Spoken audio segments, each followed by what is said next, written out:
룻기 1장의 말씀에 보면 1장 1절에 오늘 함께 나누고 있는 이 룻기서 전체 사건의 시작은 엘리멜렉의 집이, 이 집 식구들이 가나안 땅을 떠나서 그들의 고향이었던 베들레헴을 떠나서 모압 지방에 가서 사는 것이었습니다. 거기서부터 이 모든 이야기가 시작되죠. 그런데 이 1절의 말씀에 시작하는 이들이 이렇게 이사 갔다라고 하는 것을 알려주는 그 맨 앞구절의 하나의 표현, 사사들이 치리하던 때에 라고 하는 말씀이 있습니다. 이때는 사사들이 다스리던 때였습니다. 그리고 우리가 예전에 나누었던 사사시대의 특징을 한번 머리에 떠올려 보시면요, 기억을 되짚어 보시면 사사시대의 특징은 한마디로 얘기하면 내 눈에 보기 좋은 대로 행하던 시대였습니다. 그 안에 왕이 없었기 때문에 각자 자기 주장대로 했던 그런 시대였죠. 하나님의 백성이어야 될 이스라엘이 저마다 스스로 왕이 되어서 제멋대로 하던 시대가 사사시대였습니다. 오늘 이 룻기의 말씀은 바로 그 사사시대에 있었던 일이죠. 그리고 엘리멜렉의 집은 그 사사시대의 특징을 분명하게 보여주고 있습니다. 흉년이 드니까, 어려움이 닥치니까 엘리멜렉이 내린 결정은 그래? 그러면 가나안 땅을 떠나면 되지 뭐. 저 옆에 모압 땅이 더 좋아 보이니까, 여기는 어려움이 오는 것 같고 저 옆에 쪽을 보니까 저기는 좋아 보이니까 그럼 나는 좋아 보이는 곳으로 가야지. 그렇게 옮겨간 것이었죠. 이사 가는 것이 뭐가 문제겠습니까마는, 그러나 우리는 알고 있습니다. 이것이 분명한 문제가 될 수 있다는 것을. 왜냐하면 하나님께서 이스라엘에게 주신 땅, 하나님께서 이스라엘에게 소명으로 맡기신 땅이 가나안이었습니다.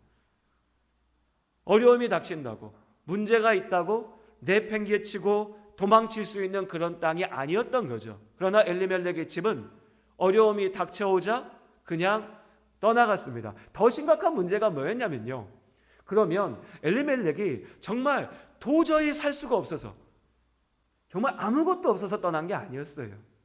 죽을 지경이었기 때문에 마지못해 간 게 아니었습니다. 그들은 무언가를 쥐고 있었어요. 가지고 있었습니다. 살만했다고요. 그런데 닥쳐오는 어려움이 두려웠습니다. 무서웠어요. 아직 하나님께서 나에게 주신 것들이 내 앞에 있지만 당장 눈앞에 흉년이 닥치고 당장 내 손에 더 들어오는 게 없어지니까 더 좋아 보이는 곳을 향해서 간 거죠. 아브라함과 그의 조카 롯이 어떤 땅으로 갈 거냐라고 했을 때 그 조카가 가만히 보다가 좋은 땅을 찾아갔죠. 그것이 어디로 결국에 갑니까? 소돔과 고모라로 가는 거죠. 엘리멜렉도 마찬가지였던 거예요. 하나님께서 주신 땅을 떠나서 내 눈에 보기 좋은 땅을 향해서 갔습니다. 사실 그것이 오늘 이 룻기서 전체 이야기의 시작이었고 나오미의 이 실패의 시작이었습니다. 어디까지 나오미가 이 결정에 영향력을 행사했는지는 모르겠어요. 그러니까 누가 이사 가자고 했는지 모르겠다고요. 그 당시 상황에서 보면 아마도 가장인 엘리멜렉이 주도적으로 결정했겠지만 모르죠. 부부 사이의 일이야. 나오미도 역시 좋아 갑시다 했을지, 어쨌든지 간에 누가 더 크게 주장했든지 간에 이 부부는 그렇게 결정을 내렸고 이 집은 모압으로 이사 갔습니다. 그리고 이사 간 그 땅에서 그들이 저지른 일은 하나님 앞에 하나같이 다 죄악이었어요. 구약율법의 말씀대로 하면 이스라엘 민족은, 하나님의 자녀들은 하나님을 믿지 않는 자들, 이방의 족속과 혼인해서는 안 됐습니다. 이건 하나님의 명령이었죠. 가나안을 떠나서 이방의 땅에 가서 살아서는 안 되겠죠. 이것도 역시 율법을 어기는 것이었습니다. 물론 우리는 결과를 다 알고 있으니까, 우리는 그 결과를 아니까 그래도 룻을 만났고 그 며느리 덕분에 다 잘 됐으니까 된 거 아니에요? 라고 말할 수 있지만 그건 우리가 결과를 알고 있으니까 하는 얘기죠. 그 시작은 명백하게 잘못된 것이었습니다. 하나님을 떠나서 내 눈에 보기 좋은 곳을 향해서 나아갔고 하나님의 명령을 어겼고 내 멋대로 죄를 저질렀죠. 그리고 그 결과가 이 집안에 있는 모든 남자들이 세상을 떠나게 되는 것, 고통이었습니다. 닥쳐올 어려움을 피해서 내 보기 좋은 대로 갔지만 결국 내 복이 좋아서 선택한 그 길이 내게는 죽음의 길이 됐죠. 그리고 마치 어찌 보면 나오미 입장에서는 그 잘못된 선택을 비웃기라도 하듯이 이제 온 집안이 무너져서 3명의 과부만 남아서 슬퍼하고 있는 그때에 나오미의 귀에 들려오는 소리가 1장 6절의 말씀에 하나님께서 자기 백성을 돌보시사 그들에게 양식을 주셨다. 흉년이 닥치니까 나는 살고자 도망쳤는데 이제 와서 보니까 하나님께서 그 백성을 돌보셨다고요. 반대로 얘기하면 나를 지키실 하나님을 믿고 의지하며 견뎠다면 살 수 있었을 텐데 그 땅을 버리고 도망쳤기에 이 모든 고통과 아픔이 시작되게 된 겁니다. 그리고 이어지는 이야기는 우리 오전 예배 때 나누었습니다. 세 여인이 서로 부둥켜 안고 울면서 떠나라. 살기 위해 떠나라. 떠날 수 없다. 어머니와 함께 하겠다. 이 신랑이 끝에 한 며느리는 오르반은 떠났고 한 명의 며느리 믿음으로 고백했던 룻은 나오미와 함께 돌아왔죠. 돌아왔습니다. 여기서 중요한 건요, 그녀가 돌아왔다는 겁니다. 그리고 성경에 오늘 20절에 19절과 20절에 표현되어 있는 이 돌아왔다라고 하는 단어는 종종 자주 회개를 뜻하는 용어로 같이 사용됩니다. 나오미가 돌아왔습니다. 베들레헴으로, 하나님께서 있으라 하신 자리로, 하나님 곁으로 회개하여 주님 앞에 돌아왔습니다. 그러고 보면 오늘 이 룻기의 말씀에서 나오미의 모습은 누가복음에서 예수님께서 말씀해 주신 탕자의 이야기와 많은 부분에서 맞닿아 있습니다. 내 눈에 보기 좋은 것을 쫓아서 떠났던 하나님의 자녀가 모든 것을 다 잃어버리고 돌아왔습니다. 나오미의 말처럼 빈손으로 아무것도 없이. 이제 돌아온 나오미를 바라보면서 온 동네가 떠들썩했죠. 저 집이 떠나더니 돌아왔어.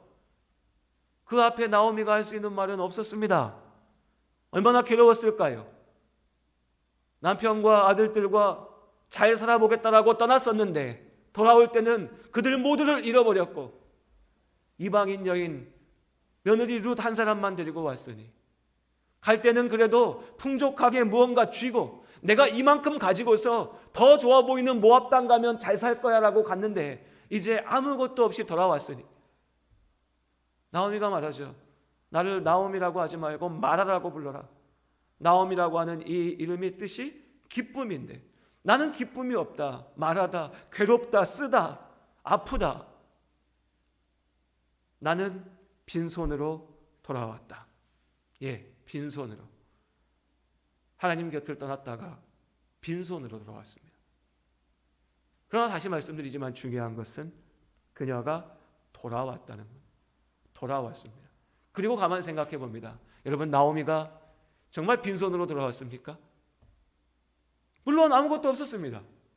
돈도 없고 먹을 것도 없고 이 집안을 책임져 줄 수 있는 가장도 없어요. 아무것도 없었습니다. 그러나 그렇다고 마냥 빈손으로 온 건 아니었죠. 나오미의 곁에 룻이 있었습니다. 그 연약한 믿음이었지만 아버지의 땅을 버리고 도망치는 그 약한 믿음이었지만 그래도 그 나오미를 통해서 하나님을 볼 수 있었던 한 여인, 나오미의 사랑을 통하여 하나님의 사랑을 알게 되었던 한 이방 여인 룻이 나오미와 함께 있었죠. 나오미의 말대로 그녀는 빈손으로 돌아왔지만 사실 나오미는 룻을 안고 돌아온 겁니다. 이 룻이 나오미의 돌아온 그 자리에 곁에 있었죠. 그리고 이제 역시 이어지는 이야기를 우린 오전의 말씀에 나누었습니다. 이 며느리 룻이 시어머니 나오미를 봉양하며 돌보며 함께 살기 위해서 정말 고진 고통과 어려움과 정말 저 밑바닥의 고생스러운 삶을 감당해내죠. 은혜로, 감사함으로, 열심으로 하나님 앞에 부끄럽지 않은 모습으로 그렇게 감당해낼 때 그녀 앞에 보아스가 나타납니다. 이 보아스가 룻에게 은혜를 베풀게 됩니다. 이제 룻을 통해서 보아스가 베풀었던 그 은혜, 보아스가 내밀었던 도움의 손길, 그 이야기를 들은 나오미가 기업 물을 자에 대해서 이야기합니다. 기업 물을 자, 자세히 말씀드리려고 하면 긴 시간이 필요하니까 간단하게 얘기하면요, 하나님께서 네 가족 가운데, 네 집안 사람 가운데, 너에게 가까운 이 가운데 어렵고 힘들고 괴롭고 자신의 것을 빼앗기고 잃어버린 사람이 있다면 네가 나서서 도와라고 명령하신 하나님의 명령입니다. 레위기 25장에 하나님께서 명령하셨던 말씀이죠. 히브리어로 고엘이라고 하는 제도입니다. 한마디로 그냥 도와주라는 겁니다. 도와줘라. 네 일가 친척이 빚을 졌다면 네가 그 빚을 대신하여서 갚아주어라. 내가 대신 갚아주려면 나한테 뭔가 돌아오는 게 있어야죠. 그런데 돌아오는 건 없어요. 하나님은 그냥 그렇게 해주라고 하십니다. 그리고 바꿔서 얘기하면 이게 뭡니까? 거저 사랑해주라. 값없이 그냥 줘라. 도와라. 사랑해라. 이걸 우리 두 글자로 딱 한 단어로 얘기하죠. 거저 주는 사랑, 값없이 도와주는 것, 이걸 뭐라고 합니까? 은혜라고 얘기하죠. 은혜.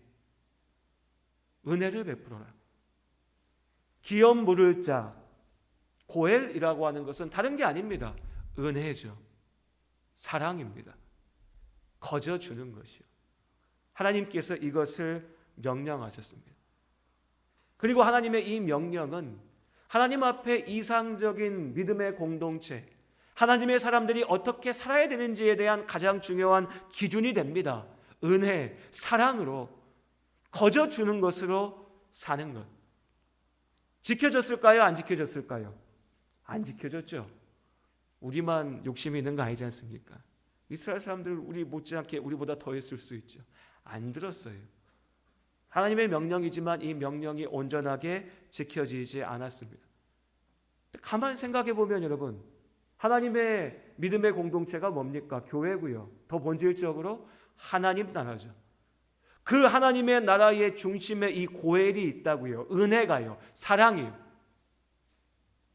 나의 것을 내어주는 것, 값없이 갚아주는 것. 이스라엘 사람들은 이것을 지키지 못했습니다. 하지 못했습니다. 그러나 하나님께서는 이것을 하라고 말씀하셨죠.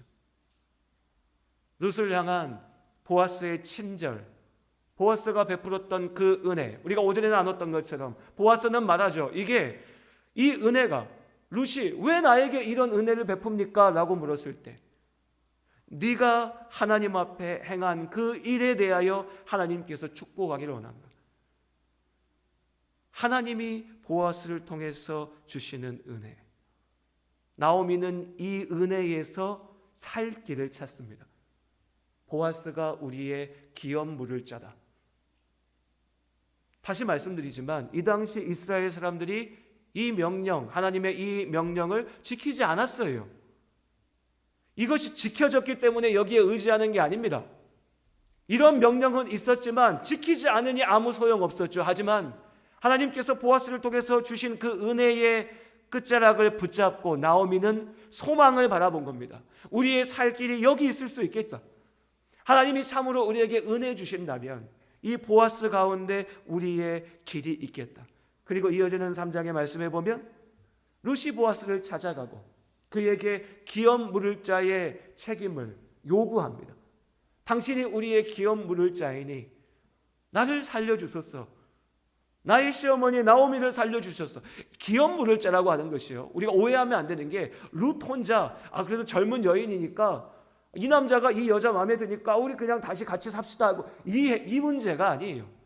은혜를 베푼다고 하는 것은 룻뿐만이 아니라 그녀의 시어머니였던 나오미도 책임져야 되는 것이고, 나아가서 이 룻과의 사이에서 태어난 아이가 이 나오미의 집안, 엘리멜렉의 집안을 책임지고 이어나가게 되는 일이었습니다. 그러니 보아스 입장에서는 좋을 게 별로 없는 거예요. 그냥 나의 것을 다 내어줘야만 하는 그런 은혜였죠, 말 그대로. 룻이 그 은혜를 요구하였을 때 보아스가 내가 기업 물을 자의 책임을 다하겠다라고 말합니다. 17절의 말씀이 인상적인데요. 3장 17절 말씀 같이 읽어볼까요? 룻기 3장 17절 말씀입니다. 함께 읽겠습니다. 이르되 그가 내게 이 보리를 6번 대어주며 이르기를 빈손으로 내 시어머니에게 가지 말라 하더이다 하니라. 여러분, 이 짧은 한 구절이 되게 의미 있지 않습니까?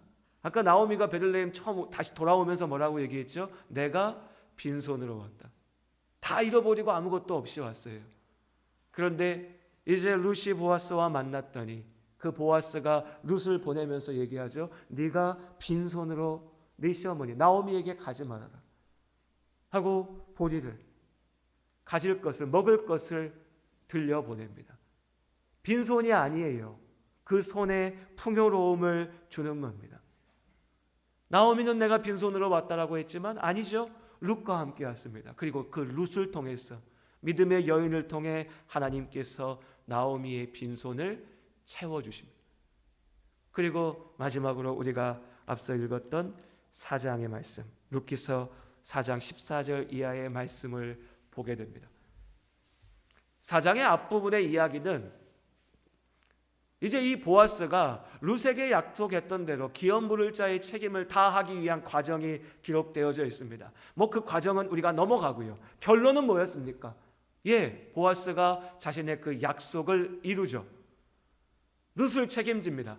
룻 개인이 아니라, 다시 말씀드리지만 엘리멜렉의 집안을 책임지는 겁니다. 아무 대가 없이. 보아스의 입장에서는 그냥 손해만 볼 뿐인 그 일을요.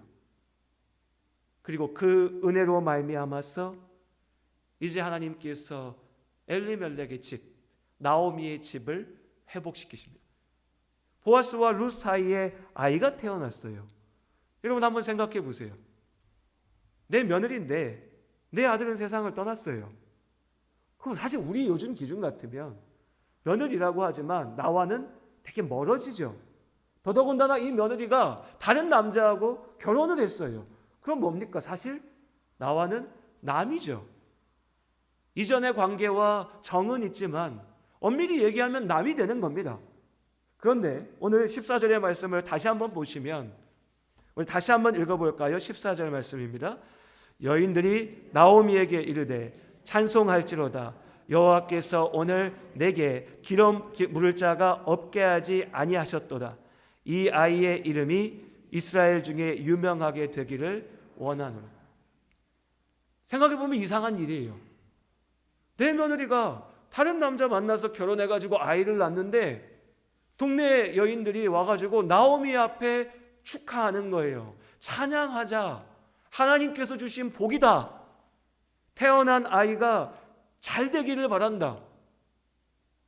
우리 생각으로 하면 이거 나한테 왜 이런 소리 하는 거야? 그렇지 않아요. 내 아들은 없는데 며느리가 딴 남자 만났다는데 이게 뭔 소리야? 라고 싶지만 이어지는 15절 말씀 다시 같이 읽겠습니다. 15절입니다. 이는 내 생명의 회복자이며 네 노년의 봉양자라. 곧 너를 사랑하며 7 아들보다 귀한 내 며느리가 낳은 자로다 하니라. 태어난 이 아이가 나오미의 생명의 회복자고 나오미를 노년에 봉양할 자고 나오미를 지켜줄 힘이고요. 나오미의 자손이라고 얘기하잖아요. 너를 사랑하고 7 아들보다 귀한 네 며느리가 낳은 자로다. 룻의 아들이지만, 보아스의 아들이지만 나오미의 손자가 되는 겁니다. 나오미의 아들이 되는 거예요. 나오미에게 소망이 생겼습니다.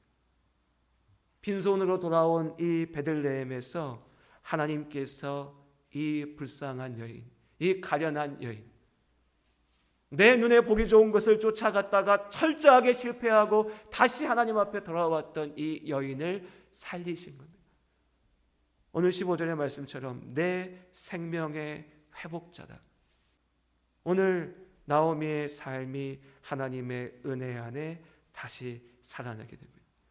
나오미가 이 아이를 안고 기뻐하죠. 아마 이때쯤이면 나오미가 다시 외치지 않았을까요? 더 이상 나를 마라라고 부르지 마라. 괴로움이라고 부르지 마라. 내가 나옵니다. 내가 기쁨이다. 하나님께서 이 사람을 회복시키셨습니다. 그렇게 보면요, 룻기의 말씀은 나오미라고 하는 한 여인의 실패, 그러나 다시 회복되어지는 삶의 이야기입니다. 자, 말씀을 정리하며 우리 청년들한테 묻는 질문을 우리 성도님들께 한번 여쭤보겠습니다. 오늘 오전의 말씀의 주제는 믿음이었습니다. 오늘 저녁 예배 말씀, 설교 말씀의 주제는 뭐겠습니까? 이건 좀 조심스러우시죠? 얘기했다 틀리면 은혜요. 은혜입니다. 나오미가 뭘 얼마나 대단한 일을 했습니까? 나오미가 뭐 얼마나 훌륭했습니까? 그러나 그녀가 하나님 앞에 돌아왔을 때 하나님께서 우리 앞서 1장 6절 말씀, 하나님께서 자기 백성들을 돌보시더라. 하나님께서 나오미를 살펴보셨습니다. 이 여인의 삶을 회복시키셨죠. 모두가 소망이 없다라고 했고 자기 스스로도 모든 게 다 끝장났다라고 절망하고 있던 그때 하나님께서는 이 나오미의 삶을 온전하게 살려내셨습니다. 이 은혜 안에 우리가 있습니다. 룻에게만 보아스가 있는 게 아니죠. 보아스는 우리 앞에 오실 예수 그리스도의 그 대속의 은혜를 앞서 보여줬던 사람입니다. 대신하여 갚아주는 것, 거저주는 사랑, 죽음 가운데 살리는 하나님의 능력. 예수 그리스도의 십자가의 은혜 안에 우리의 죄가 사하여지고 우리가 죽음에서 살게 되고 절망하였던 우리의 삶 가운데 소망이 생긴 줄로 믿습니다. 우리가 마라가 되었다, 내 인생이 괴롭다 라고 울부짖던 그때에 하나님께서 우리로 나오미가 되게, 기쁨이 되게 하신 줄로 믿습니다. 그 십자가의 은혜 안에 우리가 살아갑니다. 하나님께서 우리를 돌보십니다. 잠시 흉년이 내 앞에 다가오는 것처럼 보이는 그때라도 믿음 없어 도망치는 것이 아니라 믿음으로 주님 곁에 머물며 하나님께서 주시는 그 생명의 은혜, 회복의 은혜를 온전하게 누리는 우리 모두가 될 수 있기를 주님 안에 소원합니다.